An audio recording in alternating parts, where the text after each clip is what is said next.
Haleluya. Puji nama Tuhan untuk kasih setianya yang lagi dinyatakan bagi kita sekalian sampai dengan hari ini. Saya menyapa seluruh warga Balak Selamatan di Indonesia, baik para opsir, hamba-hamba Tuhan, para opsir setempat, seluruh jemaat Tuhan.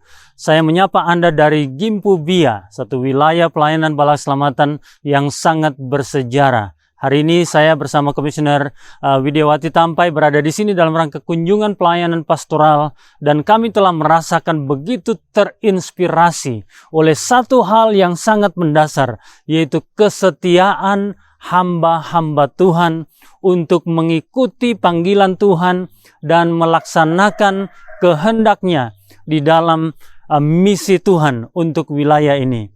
Kami telah mengunjungi beberapa tempat, bahkan hari kemarin saya bersama rombongan pergi mengunjungi satu desa atau dusun Kamantaya, dan sungguh saya terharu melihat umat Tuhan yang meskipun demikian sulitnya, ada kesaksian tentang kesetiaan di dalam Tuhan. Untuk itu hari ini kita lanjutkan renungan mingguan kita dengan tema besar kita menjadi bejana kekudusan di dalam Kristus, dan fokus lebih khusus lagi yaitu bejana yang memberkati. Sebelumnya mari kita satu dalam doa. Kita berdoa. Bapa di surga, kami memuji Engkau, mengagungkan Engkau untuk kasih setiamu yang Engkau telah nyatakan bagi kami sampai dengan hari ini. Bahkan kami mengucap syukur untuk kebesaran Tuhan melalui kesetiaan hamba-hambamu yang melayani di wilayah-wilayah yang sulit, di pedalaman, sehingga sampai hari ini misi Tuhan masih tetap dinyatakan di tempat-tempat yang sulit seperti ini. Terpujilah Engkau, berkatilah perenungan kami. Dalam nama Tuhan Yesus, firman Allah yang hidup, kami berdoa. Amin. Saudara sekalian, kita kembali kepada renungan kita pada hari ini yang berfokus kepada Galatia pasal 5 ayatnya yang ke-22 dan 23. Saya percaya kebanyakan kita sudah familiar dengan ayat ini. Tetapi buah roh ialah kasih, sukacita, damai sejahtera, kesabaran, kesetiaan, kemurahan hati. Dan saya ingin saudara melanjutkan itu secara khusus. Tapi hari ini saya ingin mengajak kita untuk melihat secara khusus kesetiaan. Kesetiaan, tetapi buah roh ialah kesetiaan. Apa yang dimaksud dengan kesetiaan? Kesetiaan adalah sebuah sikap hati untuk terus berpaut kepada satu keyakinan. Sikap hati untuk terus berpegang kepada satu keyakinan. Apapun tantangannya, apapun kesulitannya, apapun godaan-godaan yang dialaminya, ia akan bertahan untuk memegang keyakinan itu.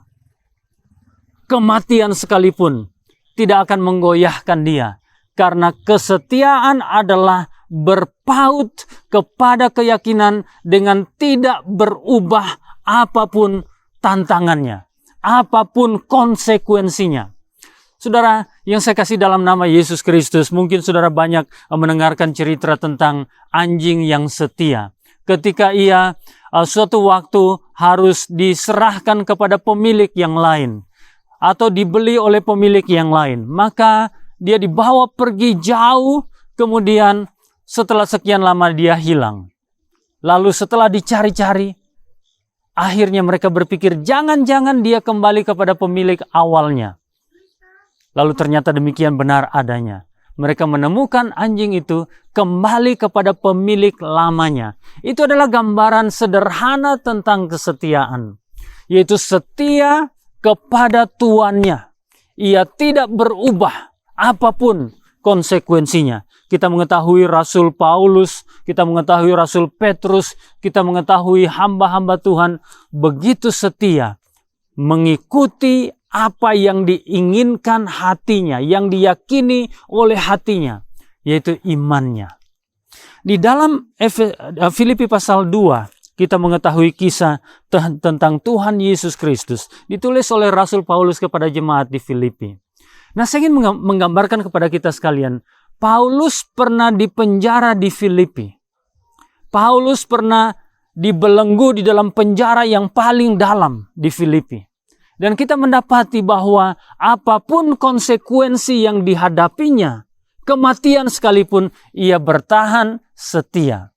Dan ketika dia menulis surat kepada jemaat di Filipi, dia menuliskan tentang bagaimana Tuhan Yesus Kristus adalah pendahulu yang utama dari semua kesetiaan umat manusia, semua kesetiaan di dalam Tuhan, di dalam iman Kristiani.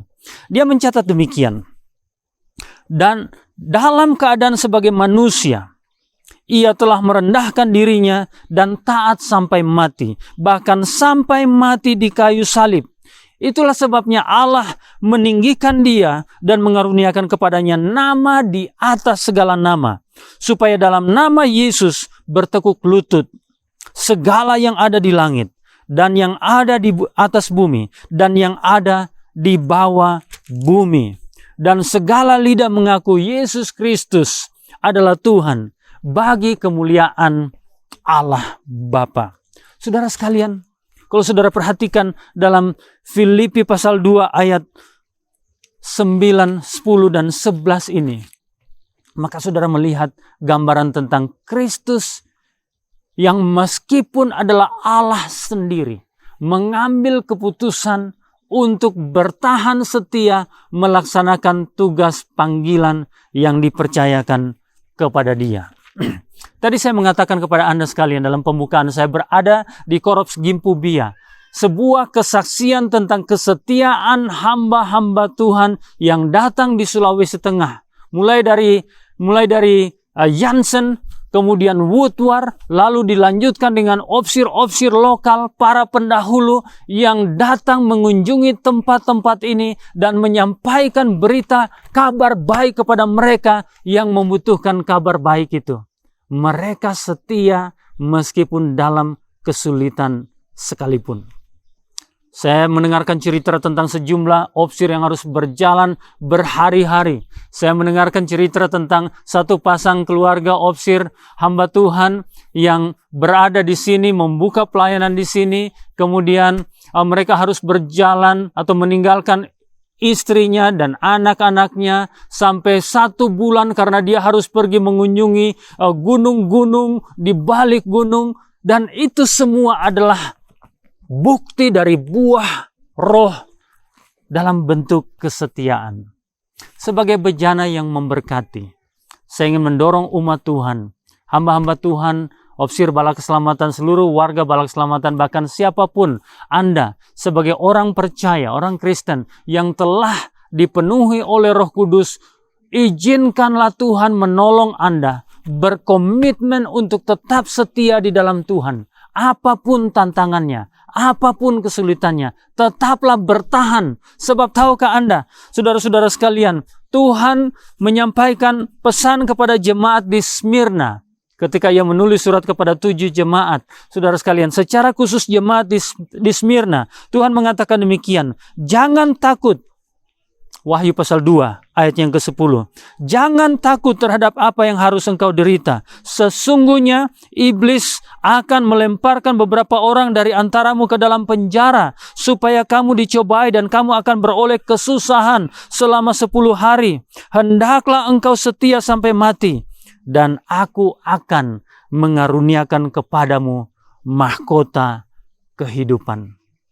Kesetiaan perlu kita jalani dalam kehidupan kita. Sebab di satu sisi kesetiaan kita akan memberkati banyak orang lain. Orang akan melihat ini orang Kristen, ini prajurit bala keselamatan, ini opsir. Meskipun hidupnya sulit, meskipun mungkin dia mengalami tantangan, orang akan melihat dia bertahan, dia setia, dia tidak tergoyahkan sekalipun. Itu satu. Tetapi di sisi lain, di masa yang akan datang, ketika kita telah mengakhiri kehidupan di dunia ini dengan kesetiaan, Tuhan menjanjikan kepada kita mahkota kemuliaan, mahkota kehidupan, hidup bersama Dia Sang Setia, yaitu Yesus Kristus yang telah mengalami kematian, bangkit dari antara orang mati, naik ke surga. Maka di sana berkumpul setiap orang yang setia. Maukah saudara? Saya percaya saudara akan bertahan setia di dalam Tuhan. Mintalah Allah Roh Kudus memimpin, menolong, menguatkan saudara-saudara sekalian. Bejana yang memberkati. Kita berdoa. Bapa di surga, terima kasih Engkau telah mengingatkan kepada kami tentang panggilan kami sebagai orang-orang Kristen, orang-orang percaya dalam Yesus Kristus untuk bertahan setia sampai akhir. Sehingga apapun yang terjadi, kami akan menjadi saksi yang hidup dan saksi yang memberkati orang lain. Bahkan apapun yang terjadi, kami diyakinkan bahwa kami akan beroleh mahkota kehidupan, mahkota kemuliaan. Tolonglah kami ya Allah Roh Kudus untuk tetap setia di dalam Yesus Kristus, Tuhan dan Juru Selamat kami. Terpujilah Engkau. Haleluya. Amin. Tuhan memberkati saudara sekalian. Haleluya.